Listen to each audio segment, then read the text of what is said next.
अस्सलाम वालेकुम दोस्तों। यार तारिक जमील साहब को देख के लगता है अल्लाह ने एक ही बंदे को देमा लेजा खूबसूरती फैशन और तबलीग का पूरा पैकेज दे दिया हो। हर बयान की शुरुआत मेरे प्यारे भाई हमने कब आपसे रिश्ता जोड़ा लेकिन अब जबड़ू से दिल जोड़ दिया है। इनका लेजा इतना मीठा होता है कि शुगर वाले मरीज सिर्फ इनकी आवाज़ सुन के इंसुलिन लेना भूल जाते हैं। तारिक जमील साहब जब रोते हैं तो लोग इतना रो लेते हैं कि पूरा माला लगता है जैसे ओनियंस कट हो रहे हो। इनका सूट हमेशा इतना सफ़ेद होता है कि लोग के लगता है अभी लक्स या सर्फ एक्सेल के शियार से निकले हैं।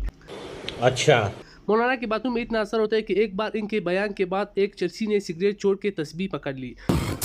तारिक जमील साहब अगर फैशन ब्रांड खोल दे तो फैशन वाले मौलवी ट्रेंड बन जाएंगे। नाम होगा टीजे, दिल्ली को भी बदले कपड़ों को भी। अगर कभी इन्होंने सियासत में आना चाहा तो नारा होगा जिसका नेत साफ हो वही तारिक जमील का राइट साहब।